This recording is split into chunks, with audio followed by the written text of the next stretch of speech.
بسم الله الرحمن الرحيم. قاف والقرآن المجيد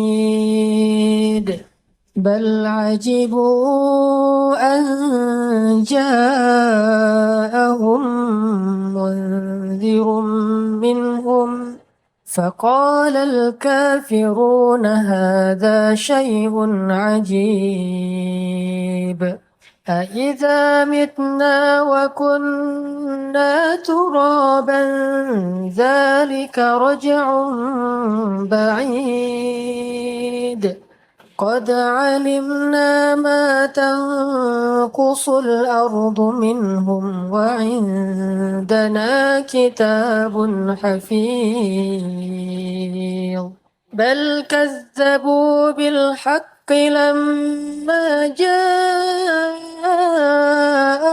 فهم في أمر مريج أفلم ينظروا إلى السماء فوقهم كيف بنيناها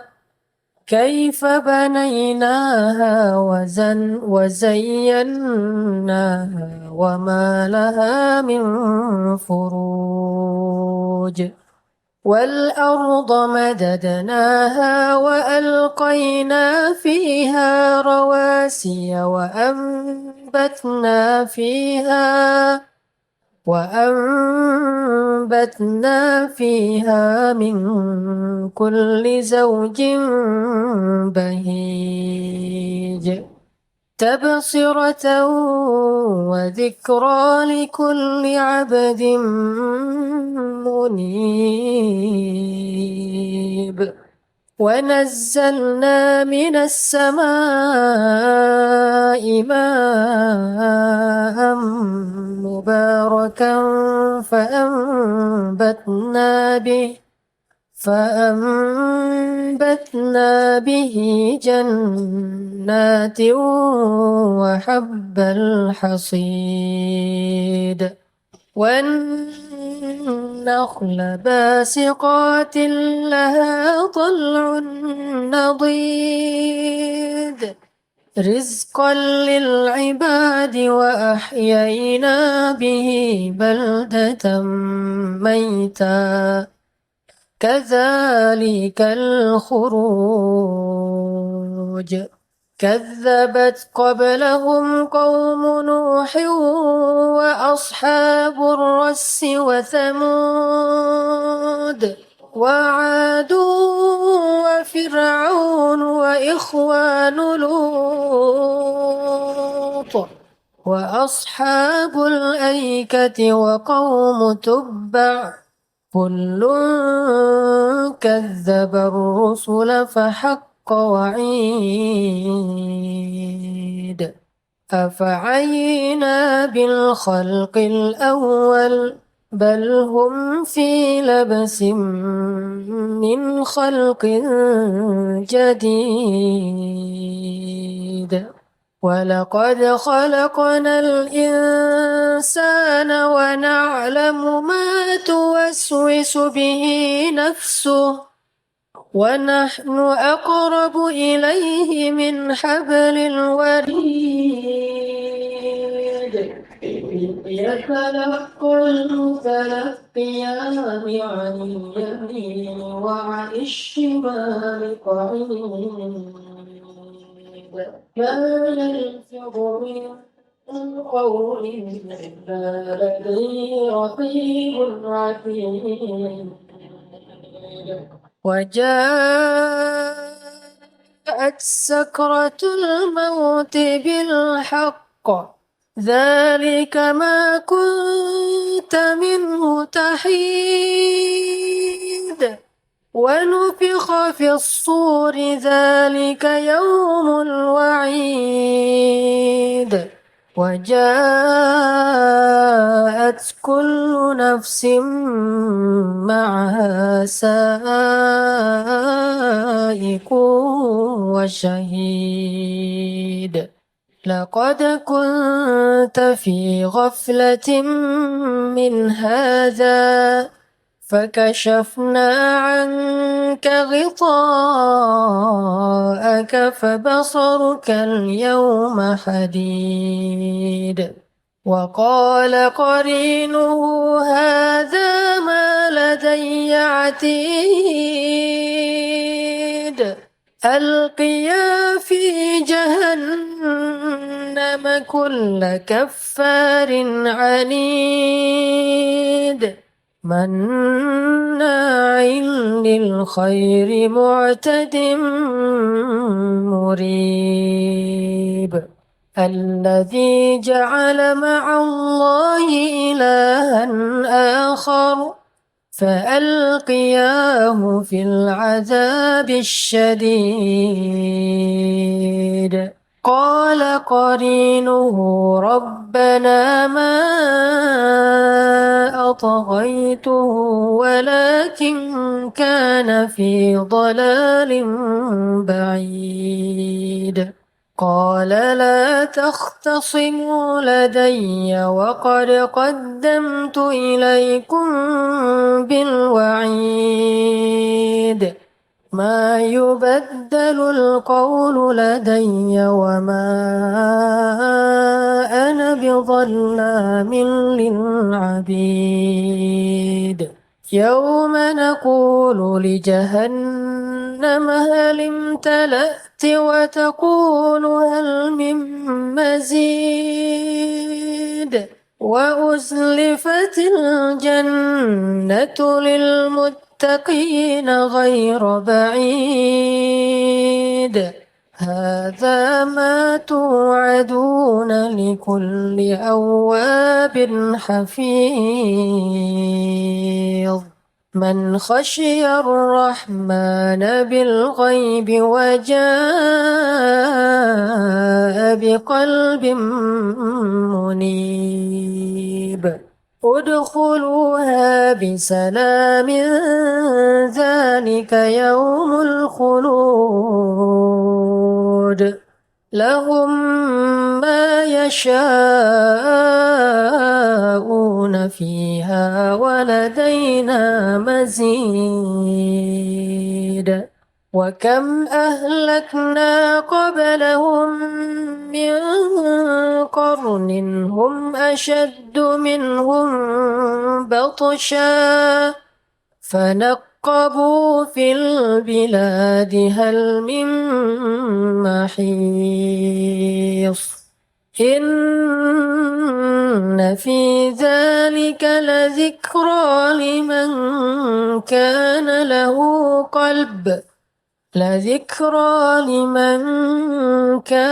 له قلب أو ألقى السمع وهو شهيد ولقد خلقنا السماوات والأرض وما بينهما في 6 أيام وما مسنا من لغوب فاصبر على ما يقولون وسبح بحمد ربك قبل طلوع الشمس وقبل الغروب ومن الليل فسبحه وأدبار السجود واستمع يوم ينادي المناد من مكان قريب يوم يسمعون الصيحة بالحق ذلك يوم الخروج إنا نحن نحيي ونميت وإلينا المصير يوم تشقق الأرض عنهم سراعا ذلك حشر علينا يسير نحن أعلم بما يقولون وما أنت عليهم بجبار فذكر بالقرآن من يخاف وعيد صدق الله العظيم. Bismillahirrahmanirrahim. Assalamualaikum warahmatullahi wabarakatuh.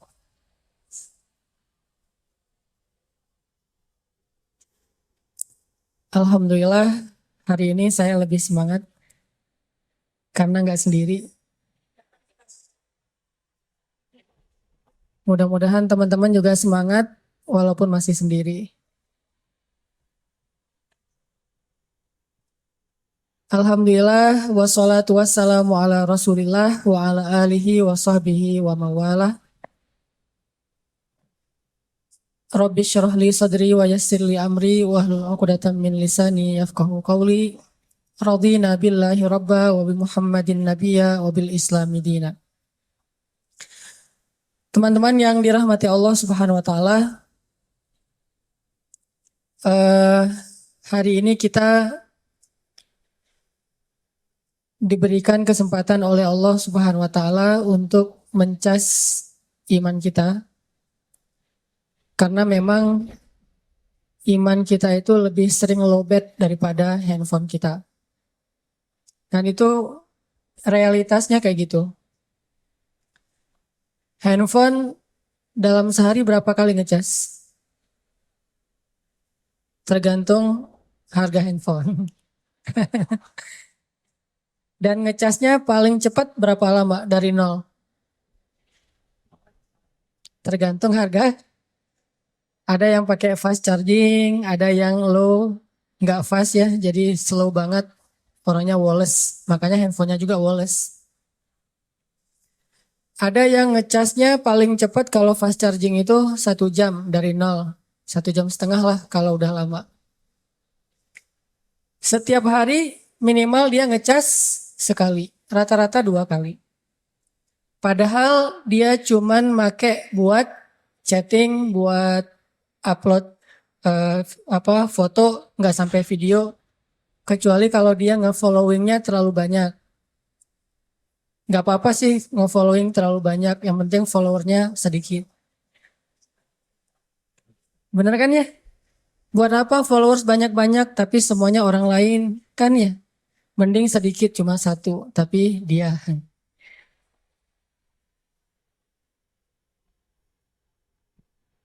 Sekarang kita jangan bangga dengan jumlah followers yang banyak ya.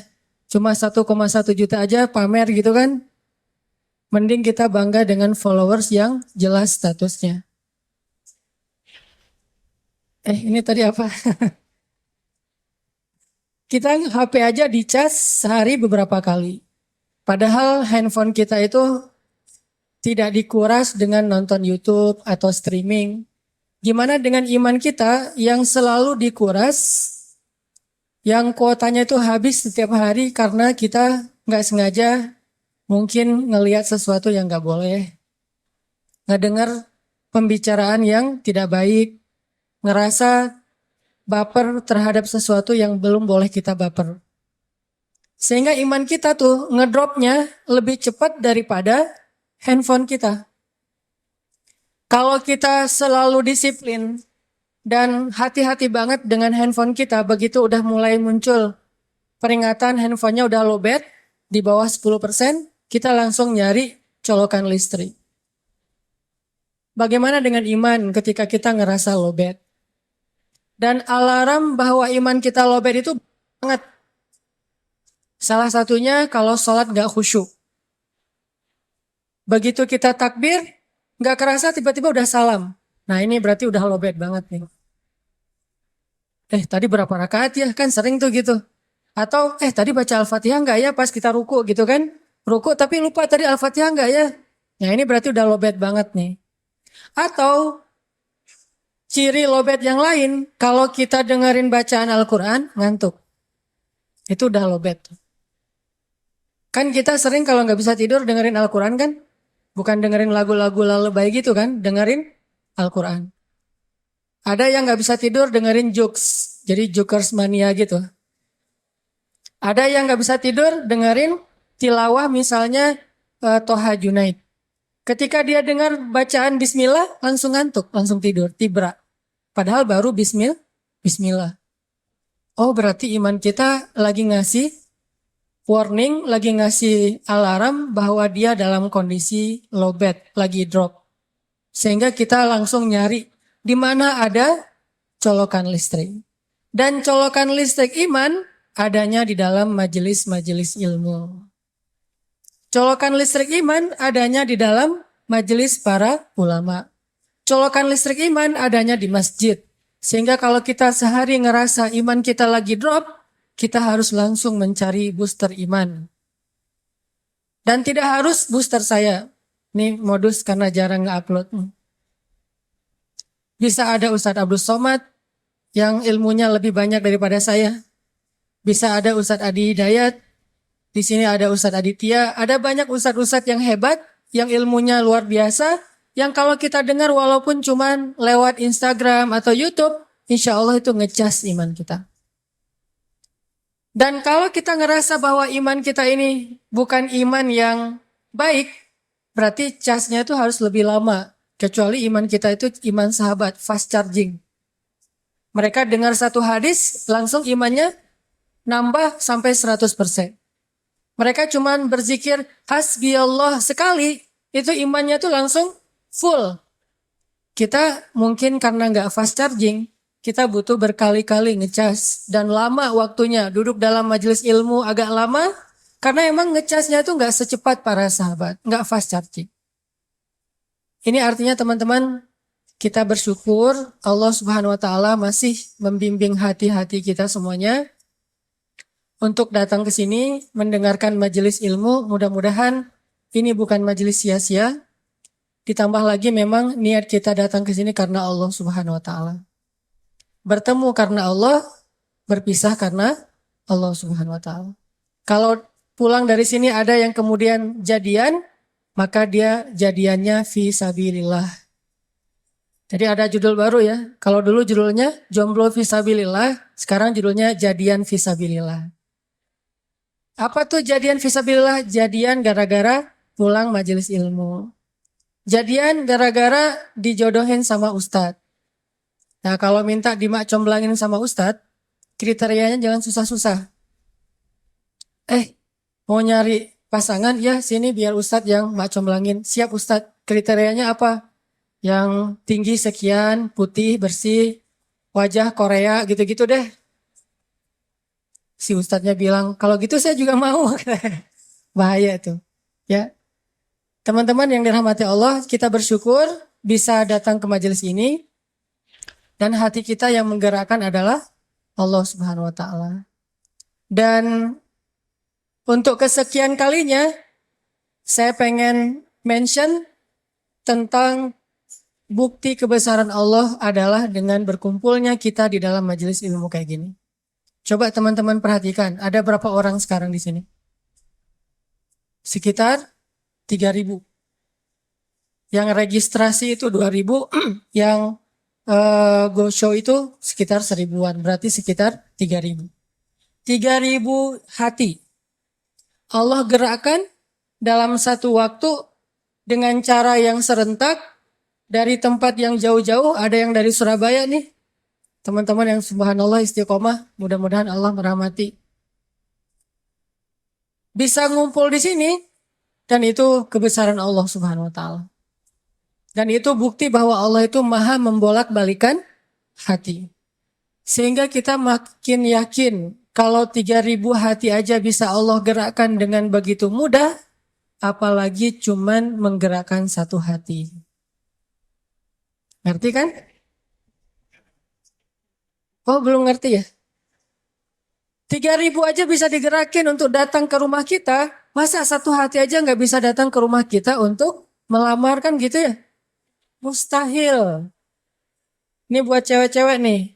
Minta sama Allah, ya Allah, Engkau telah menggerakkan 3.000 hati untuk datang dalam majelis ilmu hari ini. Saya minta cuma satu hati aja ya Allah. Gerakkanlah dia untuk ngekepoin IG saya. Siapa tahu dia tergerak, tiba-tiba lagi mencet-mencet, ada yang muncul di story atau muncul di apa kayak home dia gitu. Pas dia lihat, ini siapa nih kok lucu gitu, unyu-unyu. Nah ini teman-teman bukti kebesaran Allah. Nah sehingga kita bisa belajar banyak hal dari apa yang kita alamin untuk bisa menambah iman kita kepada Allah SWT. Oke, hari ini kita bahas tentang amrodul qulub. Bagaimana membersihkan hati dari penyakit-penyakit. Tazkiyatun nufus. Kalau dalam bahasa ulama itu disebut tazkiyatun nufus. Penyakit hati itu dalam bahasa Arab marad atau amrod. Di dalam surat Al-Baqarah Allah menyebutkan A'udzubillahi minasyaitonirrajim. Fi qulubihim maradun fazadahumullahu marada walahum adzabun alimun bima kanu yaksibun. Di dalam hati mereka fi qulubihim maradun, ada penyakit. Tahu nggak teman-teman penyakit hati yang paling berbahaya itu apa? Baper? Apa penyakit hati yang paling berbahaya yang dampaknya itu bisa kemana-mana? Kalau dalam fisik itu kayak kanker gitu. Bisa menjalar, dia bisa sampai ke seluruh tubuh kemana-mana gitu penyakitnya. Udah diamputasi kadang-kadang belum menghilangkan sel kankernya. Udah di kemo berkali-kali ternyata belum mati juga tuh sel kanker. Dia makan, dimakan oleh sel kanker. Dia minum, di transfusi darah misalnya, darahnya dihabisin sama sel kanker. Sebahaya itu penyakit hati. Apa penyakit hati yang paling bahaya? Cinta terhadap dunia. Dengki. Penyakit hati yang paling bahaya itu adalah ragu kepada Allah Subhanahu wa taala. Itulah penyakit yang paling bahaya. Itulah ibu dari semua penyakit hati. Dengki, cinta dunia, dendam, susah memaafkan, galau, khawatir yang berlebihan, berputus asa, semua itu lahir dari gara-gara dia ragu kepada Allah Subhanahu wa taala. Sehingga Allah mengatakan di dalam surat Al-Baqarah tadi, fi qulubihim marad, di dalam hati mereka ada penyakit, satu aja. Allah nggak mengatakan fi qulubihim amrad, di dalam hati mereka ada banyak penyakit. Tapi Allah mengatakan fi qulubihim maradun, cuma satu penyakit. Dalam sebuah konsep tafsir, dalam sebuah pandangan tafsir, marad penyakit apa yang ada di dalam hati mereka? Padahal hatinya banyak, tapi penyakitnya sama, yaitu asyak, raib. Di dalam awal surat Al-Baqarah Allah mention kita, dzalikal kitab la raib, tidak ada keraguan. Nanti di halaman berikutnya Allah tegaskan lagi, wa in kuntum fi raibim mimma nazzalna ala abdina fa'tu bisuratin. Kalau kalian masih ragu, jadi di awal Allah sebutkan bab ragu, di halaman berikutnya ada masalah ragu, di tengah-tengah Allah katakan fi qulubihim marad. Itulah penyakitnya. Sehingga ketika orang ragu kepada Allah, dia akan banyak modusnya. Yang orang kalau ragu sama Allah banyak modus. Bahasa modus dalam surat Al-Baqarah apa? Modus itu dalam surat Al-Baqarah khida. Yukhadi'un Allah walladzina amanu wa ma yakhda'un illa anfusahum wa ma yash'urun. Mereka pakai banyak modus untuk mengelabui Allah Subhanahu wa taala dan orang yang beriman. Padahal mereka hanya membohongi diri mereka sendiri. Penyakitnya karena ragu sama Allah Subhanahu wa taala. Ragu tentang apa? Ragu tentang kebesaran Allah Subhanahu wa taala. Bahwa Allah Maha Kuasa, makanya dia menjadi orang yang gampang khawatir. Khawatir muncul karena dia nggak yakin kepada kekuasaan Allah Subhanahu wa taala. Kalau dia yakin kepada kekuasaan Allah, begitu ada masalah, dia tinggal katakan hasbi Allah, cukup buat saya Allah. Kalau dia yakin kepada Allah, lalu ada masalah, dia hanya mengatakan la haula wala quwata illa billah, maka selesai semua masalah di dalam dirinya. Walaupun mungkin masalahnya belum selesai, tapi dalam hatinya masalah itu udah selesai. Dan itu awal dari kebaikan. Jadi masalahnya adalah kita yakin gak nih sama Allah? Masalahnya adalah gimana cara kita keep the faith. Belajar untuk menjaga terus keimanan dan keyakinan kita kepada Allah Subhanahu wa Ta'ala. Kayak misalnya dulu tuh ada orang Yahudi, ulamanya orang Yahudi, namanya Rabi kalau bahasa Yahudi. Dia lagi jalan gitu, lagi touring. Lapar nih, di tengah jalan ngeliat ada orang lagi bakar babi guling. Jadi lagi bakar babi gitu, barbecue. Terus dia ngecium harumnya aroma babi yang dibakar. Jadi pengen, jadi lapar. Dia datang kepada orang yang lagi barbecue gitu. Dia bilang, "A'tini hadas samak." Beri saya ikan ini. Dan nyebutnya ikan. Orang-orang ngelihat pakaian orang ini kayaknya ini pakaian orang Yahudi yang khas banget. Akhirnya mereka bilang, kamu kan agamanya Yahudi. Orang Yahudi kan gak boleh makan babi, kata orang-orang yang lagi barbecue. Kata dia, siapa yang minta babi? Saya kan minta ikan. Tapi dia nunjuknya ke arah babi guling itu. Cuman dia menggunakan istilah ikan. Saya kan gak minta babi, saya minta ikan. A'tini hadas samak. Beri saya sepotong dari ikan ini. Tapi nunjuknya ke arah itu. Akhirnya karena mereka malas berdebat, mereka kasih kepada dia makanan tersebut. Dia makan makanan yang haram. Kemudian dia minum bersama mereka dengan minuman yang Allah haramkan. Lalu dia melanjutkan perjalanan. Karena dalam keadaan setengah sadar, lagi teler, lagi fly, akhirnya dia kehilangan ontanya di tengah jalan. Dia jalan kemana, ontanya kemana. Namanya juga orang lagi teler. Di tengah padang pasir, dia kehilangan ontanya, kehilangan semua bekal-bekalnya. Baru ketika dia bangun dari tidur, dia panik karena tidak menemukan onta di sebelahnya. Dia pun keliling nyari-nyari ontanya, mondar-mandir kayak Siti Hajar antara Bukit Sofa ke Bukit Marwah, cari ontanya. Pas dia nggak menemukan onta itu, kemudian dia berdoa kepada Allah, ya Allah, bantu saya, bantu saya, bantu saya. Nabi kemudian mengkomentari hadis ini, kata Nabi, ma'kaluhu haram, mashrabuhu haram, malbasuhu haram, wa ghudhiya bil haram, fa anna yustajabu lidzalik.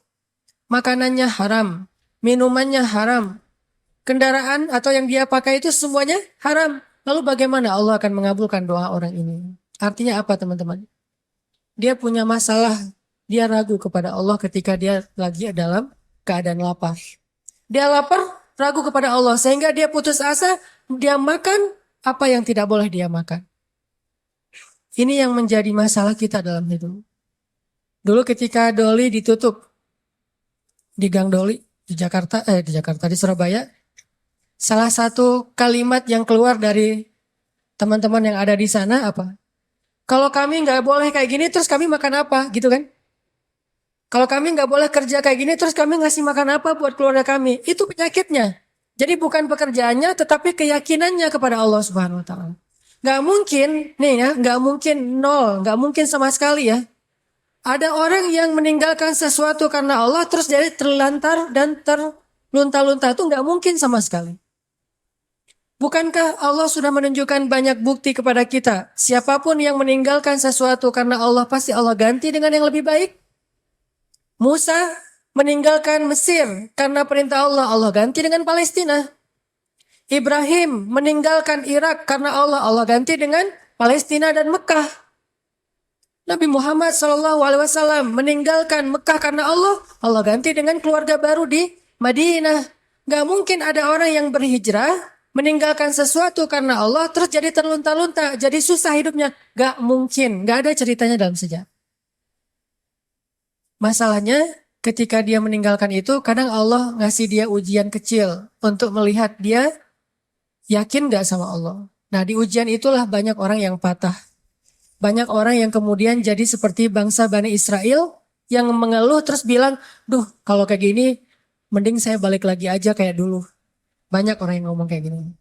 Mending saya balik lagi aja kayak dulu. Kayaknya hidup saya yang dulu lebih mudah daripada sekarang. Itu yang dikatakan Bani Israel ketika mereka menuju ke Palestina. Ketika mereka di tengah jalan, mereka bilang, tahu kayak gini kita mending balik lagi aja ke Mesir kayak di zaman Firaun. Ternyata sama aja nasib kita di tangan Firaun dengan di tangan Musa. Kenapa? ragu kepada Allah Subhanahu wa taala. Tidaklah seseorang ragu kepada Allah kecuali akan bertambah keluhan dalam hidupnya. Nih pasti. Tidaklah seseorang makin ragu kepada Allah kecuali bertambah banyak keluhan-keluhannya dalam hidup. Semakin dia yakin kepada Allah, semakin sedikit dia mengeluh dalam hidupnya. Semakin yakin dia kepada Allah, semakin sedikit dia mengeluh dalam hidupnya. Makanya teman-teman, masalah paling besar dalam hidup kita itu, terutama masalah hati adalah ketika kita ragu kepada Allah Subhanahu wa taala. Coba nanti teman-teman kalau misalnya lagi santai di rumah, cari-cari ayat tentang kebesaran Allah di dalam Al-Quran. Misalnya yang bikin teman-teman sering galau itu apa? Sebutlah masalah jodoh. Yang sering bukan teman-teman sih. Saya dulu juga kayak gitu. Namanya orang masih sendiri kan galau ya. Saya bisa nikah nggak ya? Kayaknya nggak ada yang mau deh sama saya. Alhamdulillah Allah karuniakan seseorang yang mau sama saya. Kalau kita lagi galau tentang satu masalah, jalan keluar yang pertama yang harus teman-teman cari itu adalah Allah Subhanahu wa taala. Coba tanya kepada Allah, coba baca ayat-ayat Allah, gimana cara mengobati galau atau masalah di dalam hati kita. Misalnya masalah jodoh. Allah bisa kita baca di dalam firman Allah surat An-Nur ayat 32. Ini salah satu ayat yang bisa membooster teman-teman jomblo fisabilillah. Ini ayat jomblo banget nih. Ayat surat An-Nur surat 24 ayat 32. Apa kata Allah di dalam ayat 32? Iyakunu fuqara'a yughnihimullahu min fadlih. Wallahu wasi'un alim. Nikahkanlah orang-orang yang masih sendiri di antara kalian, baik yang merdeka ataupun orang-orang yang budak. Kalau mereka fukoro, apa arti fukoro? Fakir, gak punya apa-apa. Yughnihimullahu min fadli. Allah yang akan mencukupkan mereka dari karunia-Nya. Dan Allah maha luas lagi maha mengetahui. Ini ayat booster banget. Datang ke rumah calon mertua, capture nih ayat nih. Capture dulu ya. Capture. Udah selesai capture, ditaruh paling depan. Jadi pas kita buka HP langsung ayat ini yang keluar gitu. Begitu ditanya kerjaannya apa, tunjukin nih ayat. Kan pertanyaan kedua pasti kerjaannya. Pertanyaan pertama siapa namanya, kedua kerja di mana. Siapa namanya, misalnya sebut nama kita, sebutlah Budi gitu. Oh iya, kerja di mana, masih kuliah atau udah kerja?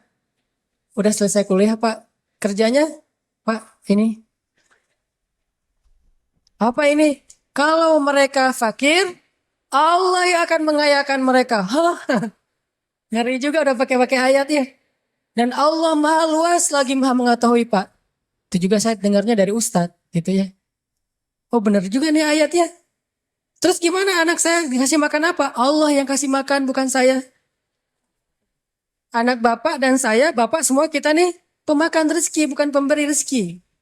Gak ada satupun kan di antara kita pemberi rezeki. Semua kita ini pemakan rezeki. Pemberi rezekinya Allah. Dan ini ayat modal saya banget untuk nembak si dia. Kan saya dulu nikahnya nikah ngutang. Maharnya aja ngutang ke sebelah. Tapi bilang ngutangnya jangan pas awal. Nanti aja kalau udah deal baru ngutang. Udah setuju nih, kita nikah ujung-ujungnya, boleh utang dulu. Ternyata Allah mudahkan setelah itu. Justru setelah saya nikah tuh kan dulu saya kerja gak jelas ya. Memang gak punya kerja sih, bukan gak jelas. Nikah tuh gak punya kerja, gak punya simpanan apapun, gak punya bekal. Pokoknya modalnya modal surat An-Nur ayat 32. Itu modalnya, catat tuh. Kalau perlu jadikan status. Justru setelah menikah, saya ngebuktiin sendiri gimana Allah maha menunaikan janjinya. Allah nggak pernah ingkar janji. Kalau kita fukoro, saya emang dulu fukoro. Gimana fukoro? Nggak tahu mau makan apa hari ini juga. Namanya mahasiswa di luar negeri. Tapi kemudian setelah selesai nikah, Allah mudahkan dengan tiba-tiba saya dapat kesempatan menjadi petugas haji resmi, bukan outsourcing gitu, resmi. Petugas haji resmi dari Depak selama 1 bulan musim haji dan itu lumayan penghasilannya. Pulang dari situ dapat tawaran untuk ikut audisi mengisi tilawah Al-Quran di salah satu televisi di Mesir. Yang ikut audisi itu banyak. Orang-orang Arab kan ngajinya bagus-bagus ya. Kelasnya udah kelas Al-Afasi, Al-Ghamidi, Toha Junaid. Yang keren-keren lah bacaannya, suaranya, hafalannya udah pasti keren. Saya ikut audisi tuh. Ternyata dari sekian ratus orang yang ikut audisi, yang dipilih cuma 5 orang min ajmalis saut atau as-saut adz-dzahabi, suara emas. Dan saya alhamdulillah terpilih. Entah gimana caranya, mungkin juri waktu itu juga lagi nggak dengerin saya, tiba-tiba dicontreng aja. Terpilih di antara 5 orang dari berapa ratus orang yang ikut audisi. Terpilih. Lalu dari 5 orang itu diseleksi lagi untuk ngambil 20 episode sekaligus. Yang lain cuma satu-satu episode. 20 episode siapa? Ternyata saya juga dapat dari 5 orang itu dipilih satu-satunya yang ngambil 20 episode di televisi. Alhamdulillah. Akhirnya ngerekaman, recording di TV, udah selesai gitu nggak kerja selama 6 bulan. Mulailah kita keliling-keliling nggak jelas gitu di Mesir mondar-mandir kayak 99 cahaya di langit Eropa gitu. Benar kan kata Allah, kalau mereka fuqara yughnihimullah, maka Allah akan memberikan kekayaan untuk mereka atau kecukupan. Jadi obat hati itu adalah yakin kepada Allah. Dan cara yakin kepada Allah, baca firman-firman Allah Subhanahu wa taala.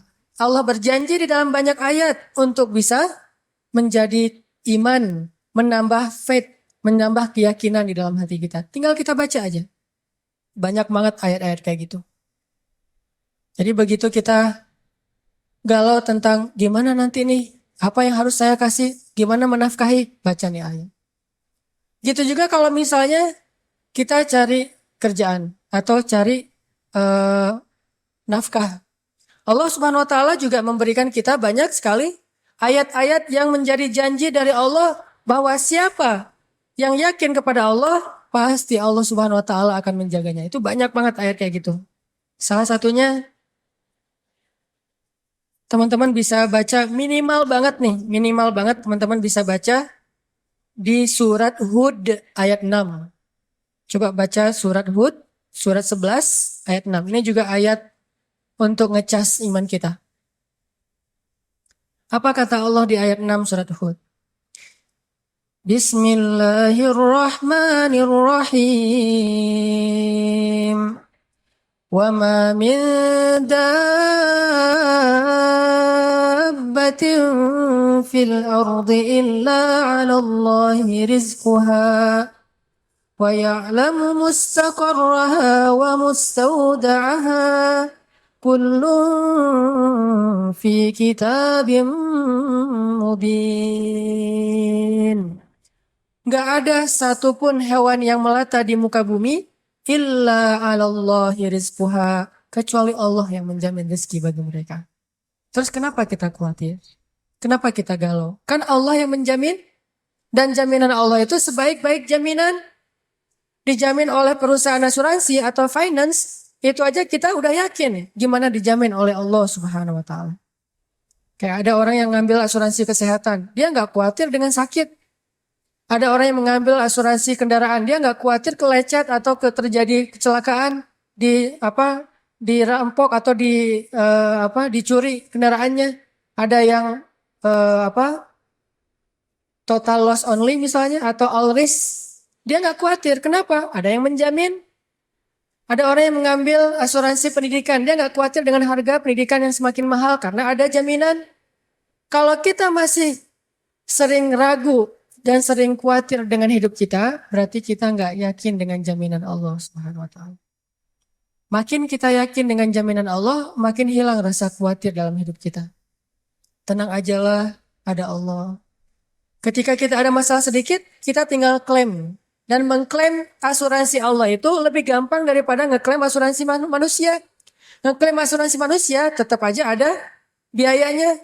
Tapi ngeklaim kepada Allah itu nggak ada biayanya, nggak perlu pakai nomor antri, nggak perlu jauh-jauh keluar dari rumah. Kita tinggal mengangkat kedua tangan kita mengatakan Ilahi, Robbi, saya ada masalah nih. Tetapi Engkau maha besar.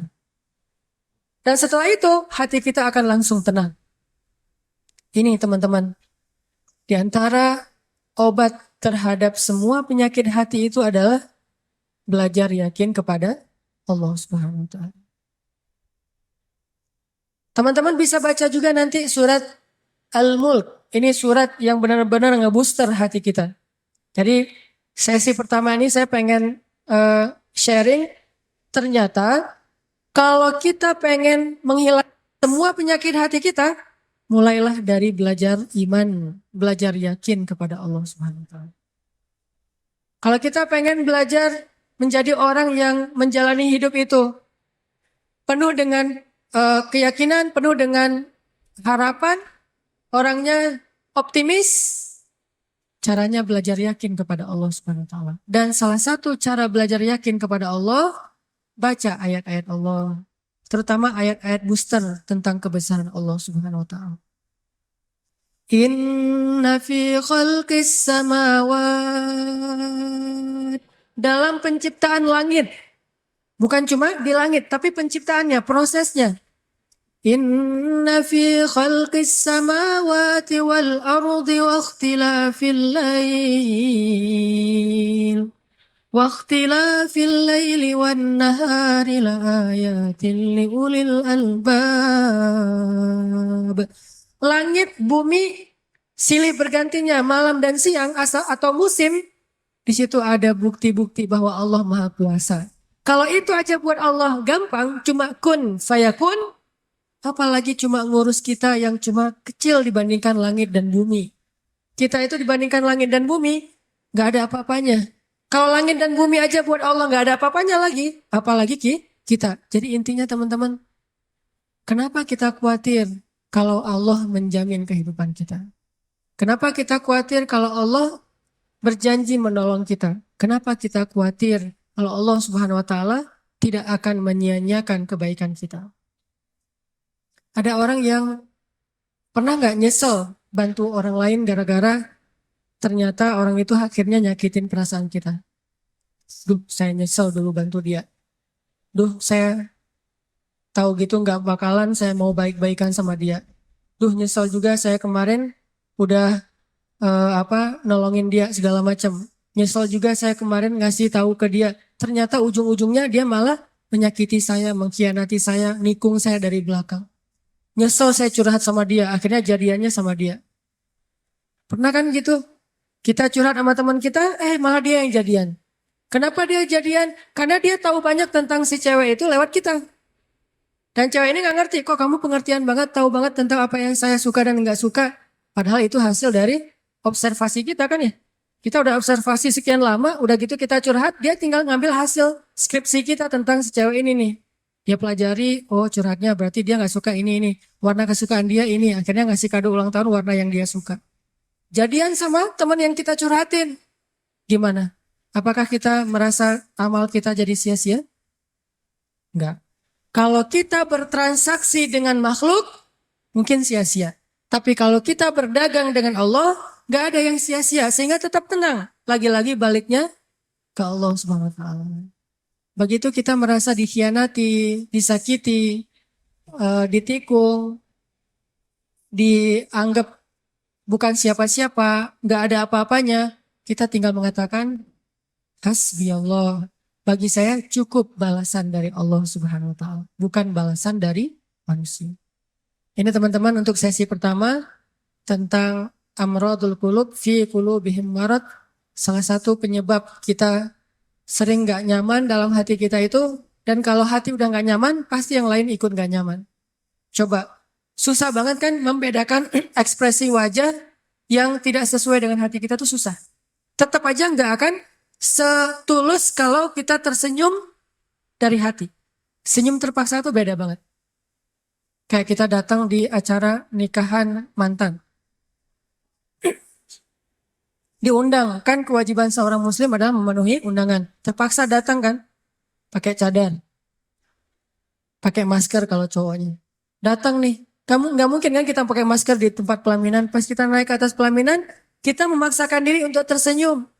Walaupun ini teriris-iris luar biasa gitu. Udah teriris-iris kayak dikasih jeruk lah gitu. Wah sakitnya. Udah gitu dia apa gandengan gitu. Pas kita mau salaman gemetar.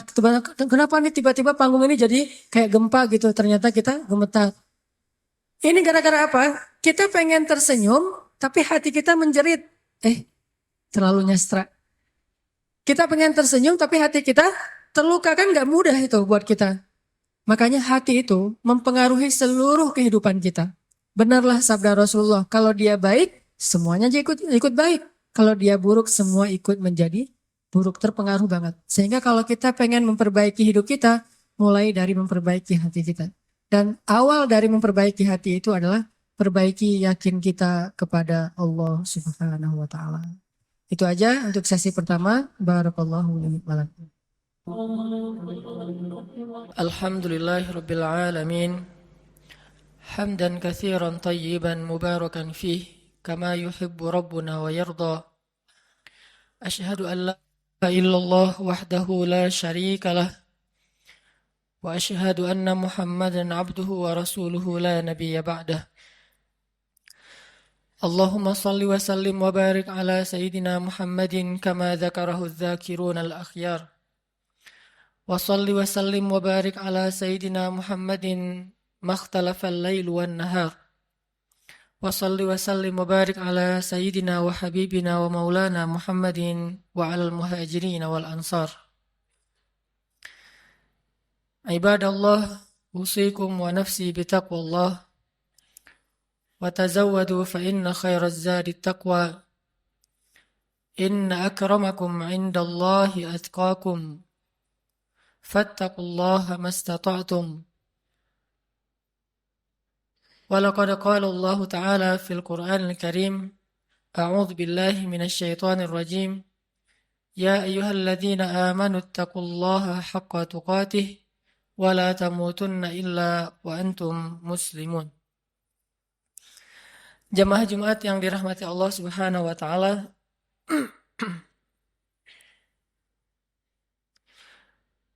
dalam sebuah hadis yang diriwayatkan oleh Imam At-Tirmidzi, Rasulullah Shallallahu Alaihi Wasallam pernah bersabda,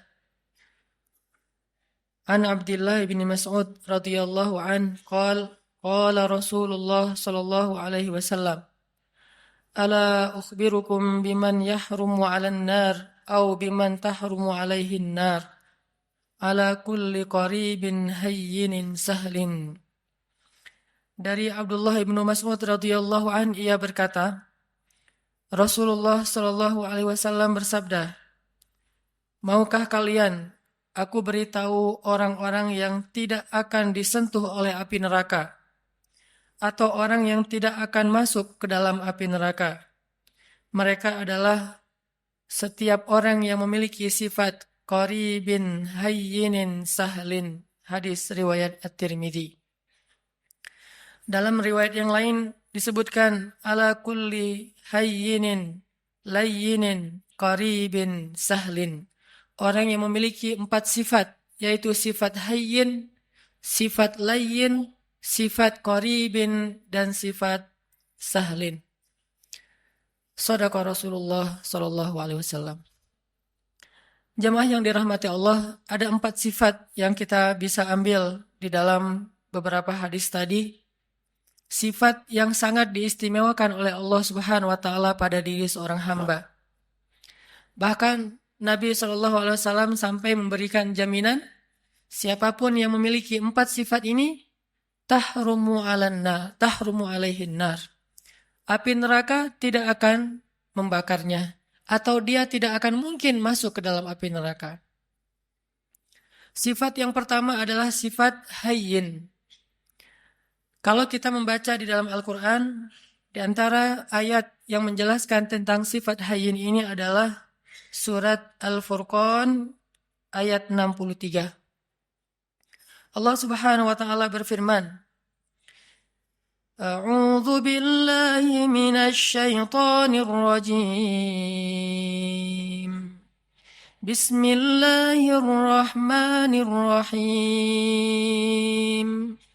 Wa ibadur rahman وعباد الرحمن الذين يمشون على الأرض هونا وإذا خاطبهم الجاهلون قالوا سلاما. Sadaqallahul Azim. Di antara ciri hamba Allah yang dicintai oleh Allah yang Maha Rahman adalah yamshuna 'alal ardi hauna. Orang yang berjalan di muka bumi dalam keadaan haunan atau hayyinan. Haunan atau hayyinan, para ulama menerjemahkan adalah orang yang memiliki sifat tawadhu, rendah hati. Dan sifat rendah hati ini adalah sifat dasarnya seorang hamba. Bahkan kalau kita memberi judul terhadap ayat yang pertama turun kepada Nabi SAW, maka ayat yang pertama turun kepada Nabi itu ada dua judul atau dua tema besar. Tema yang pertama adalah tentang kebesaran Allah, dan tema yang kedua adalah tentang kehinaan seorang hamba. Itulah ayat yang pertama turun kepada Nabi. Iqra bismi rabbikal ladzi khalaq. Ini ayat tentang kebesaran Allah. Khalaqal insan min 'alaq. Ini tentang kerendahan makhluk. Atau Iqra wa rabbukal akram, Allah yang maha mulia. Alladzi 'allama bil qalam, yang maha tahu segala sesuatu dan mengajarkan ilmu kepada manusia. 'Allamal insan ma lam ya'lam, mengajarkan kepada manusia apa yang sama sekali mereka tidak tahu. Jadi kalau kita mau ngasih judul terhadap ayat atau wahyu yang pertama turun kepada Nabi SAW, ternyata yang berhubungan dengan makhluk, ayat yang pertama turun itu adalah ayat tentang tawadhu, ayat tentang rendah hati. Rendah diri bahkan di hadapan Allah dan rendah hati di hadapan makhluk. Karena ini adalah sifat dasarnya seorang hamba. Tidak mungkin disebut hamba ketika dia meninggikan diri, menganggap dirinya mulia, menganggap dirinya di atas, menganggap dirinya tinggi. Karena dasarnya seorang hamba itu adalah rendah. Sehingga ketika seorang hamba meletakkan dirinya pada status yang Allah telah tempatkan dia, baru Allah akan memuliakan dia. Tidaklah seseorang bersedekah kecuali hartanya akan bertambah, dan tidaklah seseorang merendahkan dirinya kecuali Allah akan mengangkat derajatnya. Tapi sebaliknya, ketika seorang hamba menempatkan dirinya di posisi yang lebih tinggi, maka Allah akan menjatuhkan dia sebagaimana Allah menjatuhkan iblis. Ana khairum min, saya lebih baik daripada dia, kata iblis. Maka sejak saat itu iblis diusir dari surga dan dikutuk untuk selama-lamanya. Sifat rendah hati, bahkan rendah diri di hadapan Allah Subhanahu wa taala adalah identitas aslinya makhluk. Identitas aslinya hamba, dan inilah ciri hamba yang dicintai Allah Subhanahu wa taala. Hayyin. Kalau kita belajar kepada Rasulullah SAW, di antara contoh-contoh bagaimana Nabi menunjukkan hayyinan, sifat tawadhu, rendah hatinya beliau kepada sesama, adalah kisah ketika Nabi SAW duduk di antara sahabat-sahabat Ahlu Sufah.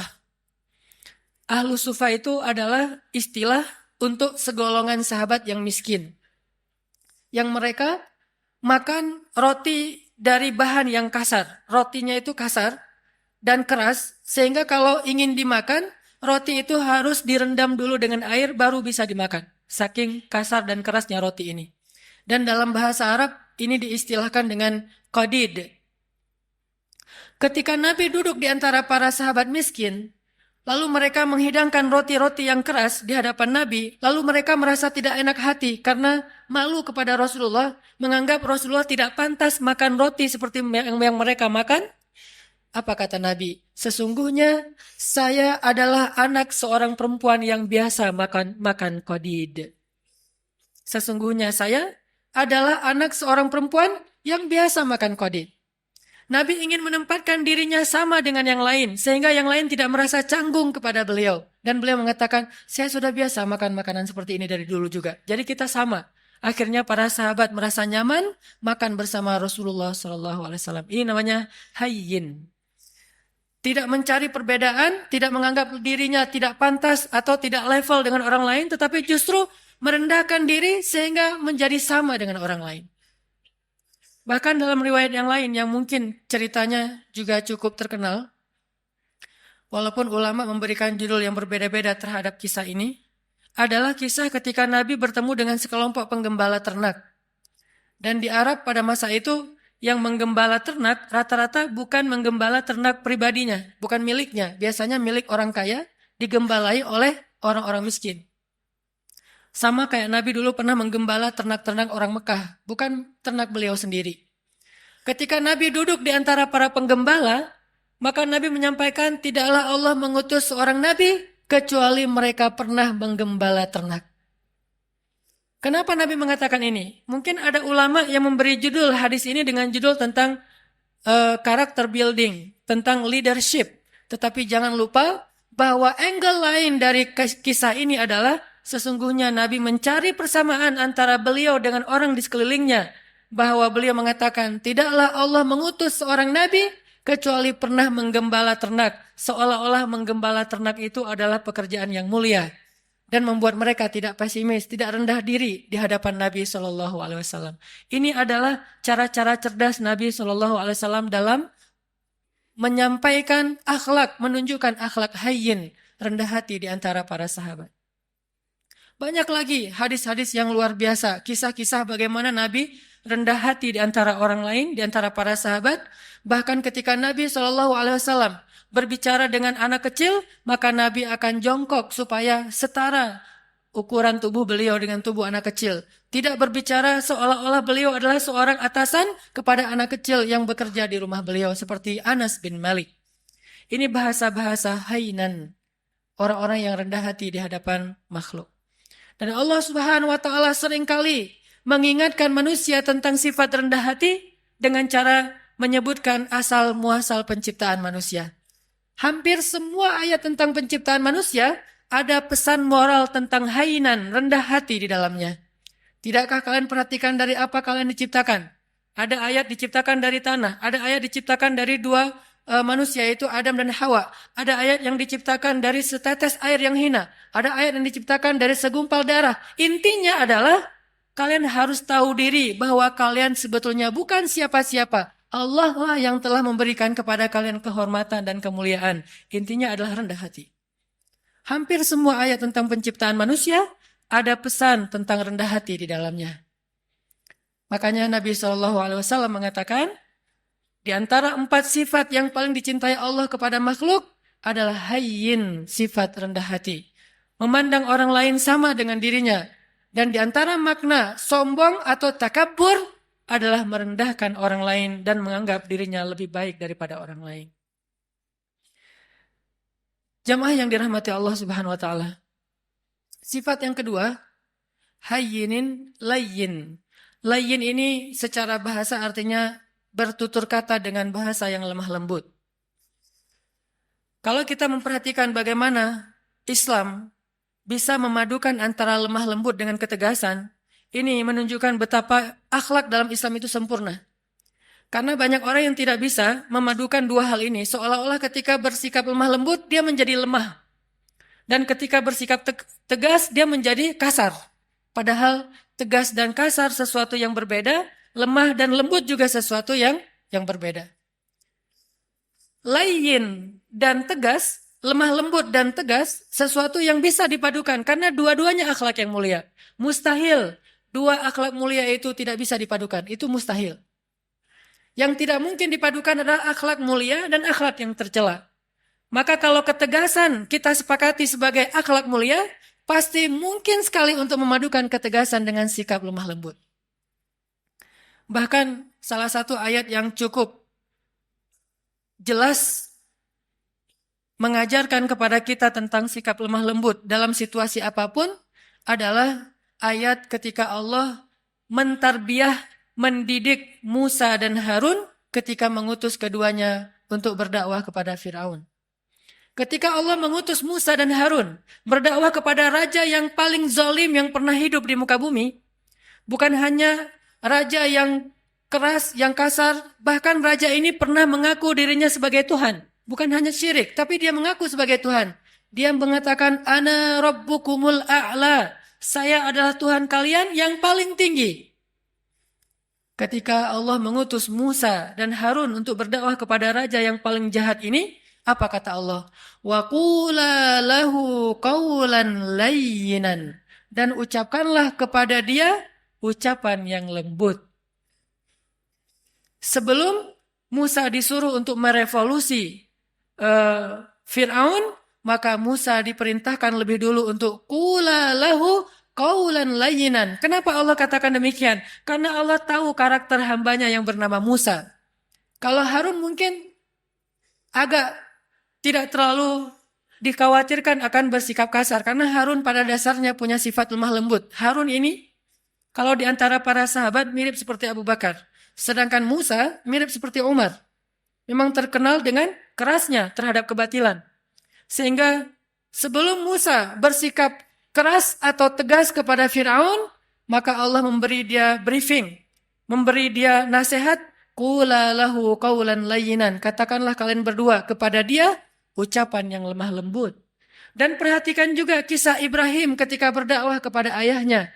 Begitu ayahnya marah-marah kepada Ibrahim, bahkan mengancam akan merajam Ibrahim, apa kata Ibrahim? Qala salamun alaik. Sa'astaghfiru laka rabbi innahu kana bi hafiyya. Kata Ibrahim, salam.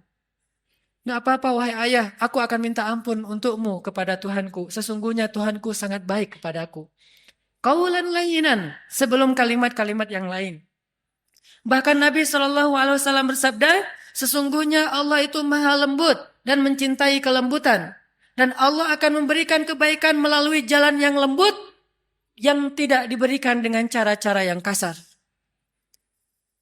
Maka muncullah salah satu kisah yang cukup fenomenal dalam kehidupan Nabi tentang sifat lemah lembut adalah adegan ketika ada seorang laki-laki Badui buang air kecil di dalam Masjid Nabawi.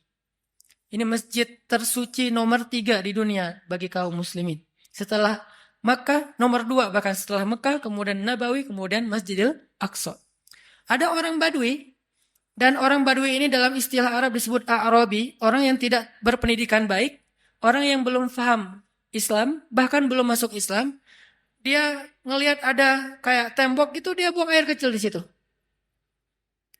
Lalu para sahabat berdiri ingin memarahi dia. Nabi mengatakan, tunggu, biarkan dia, jangan sakiti dia. Karena kalau dia ditahan atau dicegah, itu akan menyakiti dia, udah terlanjur. Maka biarkan dia, jangan sakiti dia. Setelah dia selesai dengan hajatnya, maka Nabi kemudian ingin mengambil air, tetapi para sahabat mendahului beliau dan membersihkan kotoran laki-laki tadi. Setelah selesai, Nabi memanggil dia, lalu mengajak dia berbicara baik-baik. Walaupun tidak disebutkan secara detail, apa yang Nabi ucapkan kepada laki-laki ini, tetapi kesimpulannya dengan kelembutan Nabi bertanya tentang siapa namanya, dari mana asalnya, lalu memberi nasihat ini tempat apa, kenapa tidak boleh buang air kecil di sini. Setelah Nabi menasihatinya baik-baik, akhirnya dia kemudian masuk Islam. Dan setelah dia masuk Islam, dia berdoa kepada Allah, ya Allah, rahmatilah saya dan juga Rasulullah SAW, yang lain jangan. Sampai dia berdoa seperti itu. Rahmati saya dan Rasulullah saja, yang lain jangan. Karena dia sebel sama yang lain. Sama Rasul dia cinta. Kemudian Nabi tersenyum dan mengatakan, kalau berdoa jangan berdoa seperti itu. Doakanlah kebaikan buat semuanya. Baru dia katakan, ya Allah rahmati saya, rahmati Rasulullah, rahmati kami semuanya. Sikap lemah lembut. Termasuk juga ada seorang laki-laki di zaman Nabi yang seringkali merencanakan untuk membunuh Nabi SAW. Sampai suatu ketika dia berhasil ditangkap oleh para sahabat, dibawa ke Madinah. Sampai di Madinah, Nabi menyuruh sahabat untuk mengikat dia di salah satu tiang masjid. Jadi dulu masjid juga berfungsi sebagai penjara darurat. Dia diikat di tiang masjid. Setiap kali Nabi datang ke masjid, Nabi tersenyum kepada dia dan bertanya, bagaimana kabarmu? Awalnya dia marah. Udah tahu diikat, nanya kabar. Terus Nabi datang lagi, dia ditanya, gimana kabarmu hari ini? Gimana kabarmu hari ini? Terus Nabi bertanya. Intinya Nabi menyapa dia, walaupun dia musuh. Dan ternyata lama-kelamaan dengan sapaan Nabi yang lembut, tulus, dan senyum Nabi yang luar biasa, akhirnya dia menjawab Baik wahai Muhammad. Bagaimana kabarmu? Baik wahai Muhammad. Lalu Nabi mengatakan, lepaskan ikatan dia.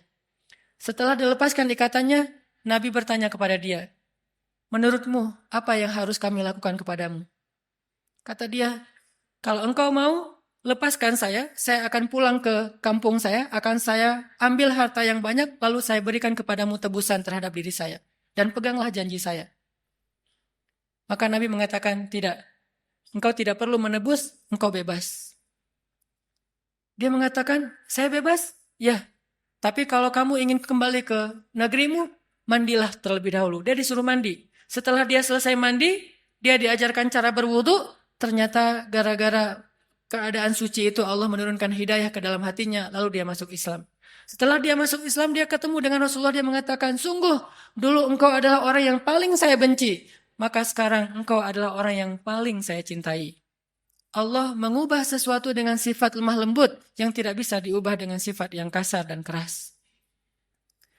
Lalu muncul lagi adegan, seorang laki-laki di zaman Nabi, Muslim, tapi dia suka minum. Lalu ketika dia dalam keadaan mabuk, dia suka mengganggu orang di jalan. Sehingga ditangkap oleh para sahabat, dihadirkan kepada Nabi. Nabi mengatakan, ikat dia di depan masjid.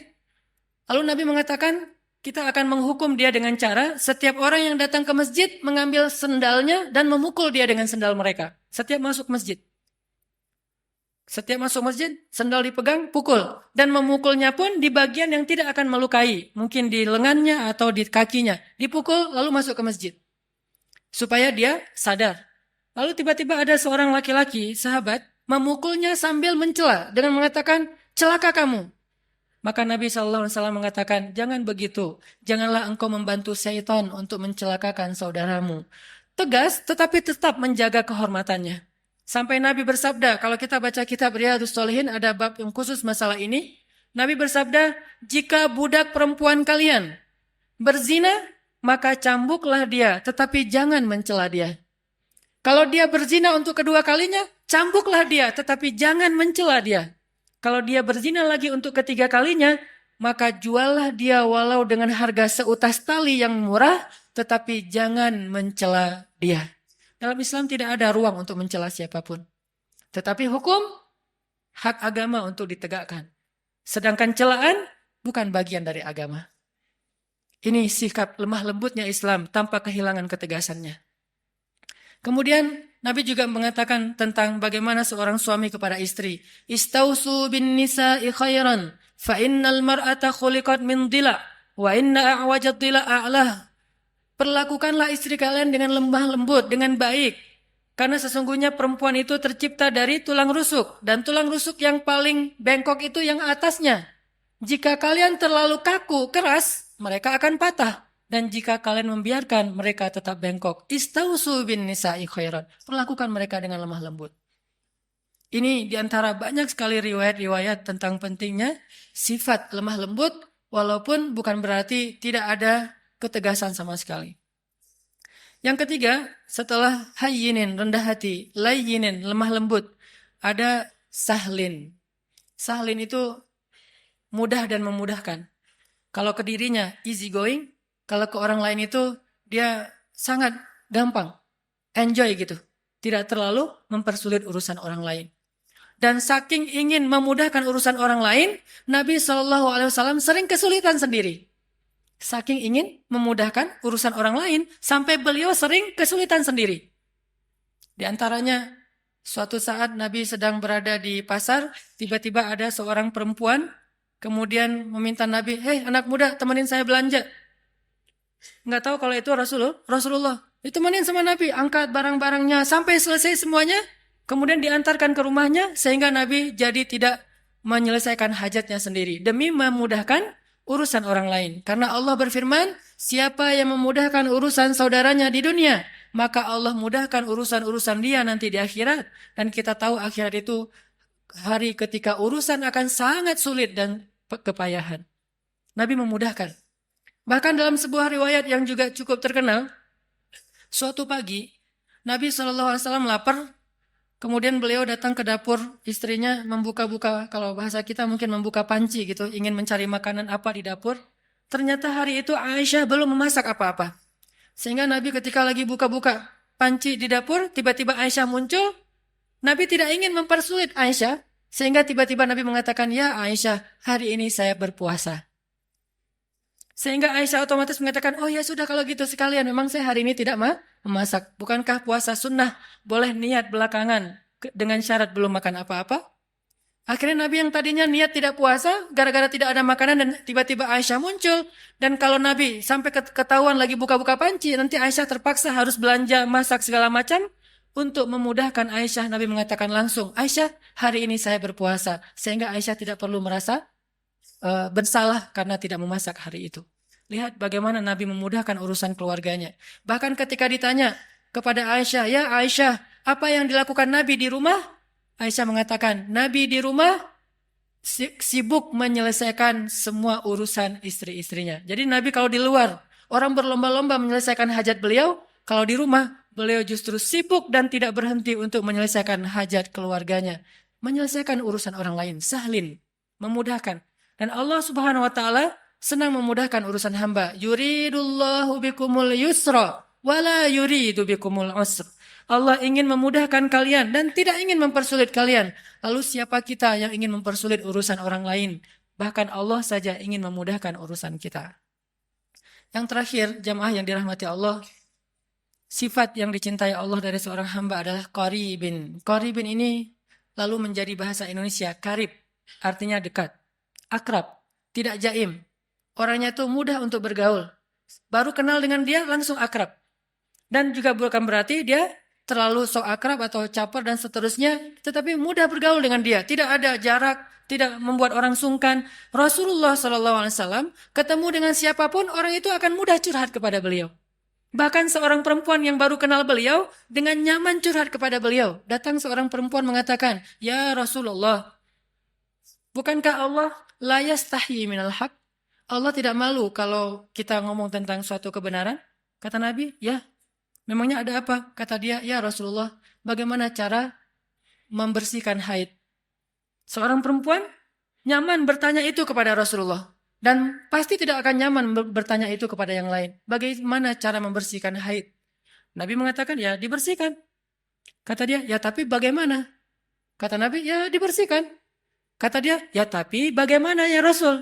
Akhirnya Aisyah yang mendengar pertanyaan ini, memegang tangannya, membawa dia masuk ke dalam dan dijelaskan secara lebih jelas, lebih detail, karena Nabi tidak mungkin menjelaskan itu kepada yang bukan mahramnya. Tapi intinya di sini, betapa seorang perempuan merasa nyaman untuk curhat, menanyakan perihalnya kepada Rasulullah, termasuk sampai turun ayat curhat di dalam Al-Quran. Tahukah kita surat curhat di dalam Al-Quran? Surat curhat itu namanya Al-Mujadalah atau Al-Mujadilah. Kalau kita baca Al-Mujadilah artinya curhat. Kalau kita baca Al-Mujadilah artinya perempuan yang sedang curhat. Sampai turun ayat tentang curhat, seorang perempuan datang kepada Rasulullah dan menanyakan perihal masalah keluarganya kepada Rasulullah SAW. Dan tidak ada orang yang datang kepada Nabi dalam keadaan kecewa. Maka jamaah yang dirahmati Allah Subhanahu wa taala, tunjukkan 4 sifat ini dalam kehidupan sehari-hari kita. Mulai dari keluarga, tetangga, siapapun, bahkan orang yang kadang kita tidak kenal di jalan. Bukankah dengan tersenyum kita bisa mencairkan suasana? Bukankah dengan sedikit mengalah itu tidak akan merugikan kita? Kita adalah muslim. Dan sebagai muslim, kita punya tanggung jawab untuk memperlihatkan bahwa Islam itu agama yang indah, agama yang terbaik. Jangan sampai agama Islam ini dicela, justru karena akhlak kita yang tidak baik. Berarti kita telah mencoleng agama kita sendiri. Barakallahu li walakum.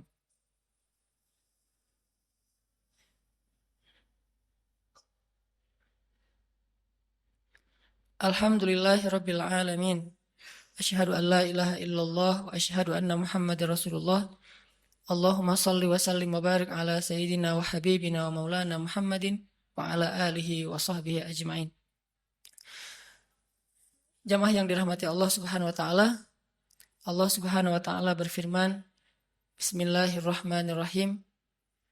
Ya ayuhan nas, ya ayyuhalladzina amanu, la yaskhar qaumun min qaum asa ayyakunu khairan minhum, wala nisa'um min nisa' asa ayyakunna khairan minhun.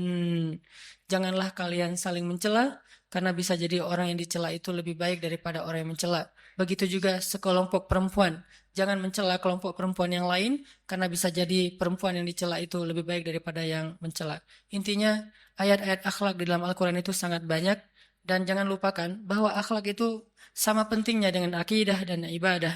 Dan bukan berarti mengambil akhlak membuang akidah dan ibadah. Atau sebaliknya, mengambil akidah dan ibadah saja tapi mengabaikan akhlak. Islam adalah sebuah kesatuan. Memahami Islam itu harus kafah. Udkhulu fis silmi kafah. Masuklah kalian ke dalam agama ini secara utuh.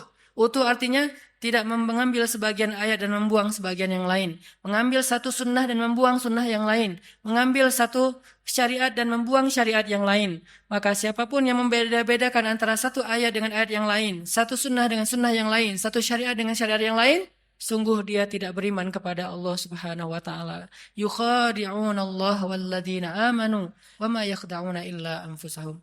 Mudah-mudahan kita bisa mengamalkan ayat dan hadis-hadis tentang akhlak ini dalam kehidupan kita, dan Allah Subhanahu wa taala memberikan apa yang dijanjikan kepada kita, yaitu terhindar dari api neraka. Terakhir, marilah kita sama-sama berdoa, dan saya selalu berharap kaum muslimin di seluruh dunia, hari Jumat adalah yaumud du'a, hari diijabahnya doa. Maka bantulah saudara-saudara kita di Suriah, di Palestina, di Rohingya, di seluruh dunia, termasuk mungkin yang di Indonesia seperti di Aceh dan di seluruh Indonesia. Bantulah mereka dengan doa. Mudah-mudahan doa-doa kita akan meringankan urusan-urusan mereka dan akan mendatangkan pertolongan Allah Subhanahu wa taala kepada mereka. Bismillahirrahmanirrahim. Allahumma ighfir lana walil muslimin. Allahumma ighfir lana waliwalidayna warhamhuma kama rabbayana sighara. Allahumma inna nas'aluka al-huda wat-tuqa wal-'afafa wal-ghina. اللهم أعنا على ذكرك وشكرك وحسن عبادتك. ربنا آتنا من لدنك رحمة وهيئ لنا من أمرنا رشدا واجعل لنا من كل ضيق مخرجا ومن كل هم فرجا ومن كل عسر يسرا. اللهم انصر الإسلام والمسلمين. اللهم انصر المسلمين في فلسطين. اللهم انصر المسلمين في سوريا. اللهم انصر المسلمين في العراق. اللهم انصر المسلمين المستضعفين المظلومين في رهينيا. اللهم انصر دعوتنا يا الله. اللهم اشف صدور المسلمين يا الله. اللهم اجعل بلدنا هذا إندونيسيا بلدا آمنا بلدا آمنا بلدا آمنا وارزق أهله من الثمرات من آمن منهم يا رزاق. ربنا هب لنا من أزواجنا وذرياتنا قرة أعين واجعلنا للمتقين إماما. Ya Allah, ya Arhamar Rahimin, ampunkanlah dosa-dosa kami ya Allah, maafkanlah kesalahan kami ya Allah.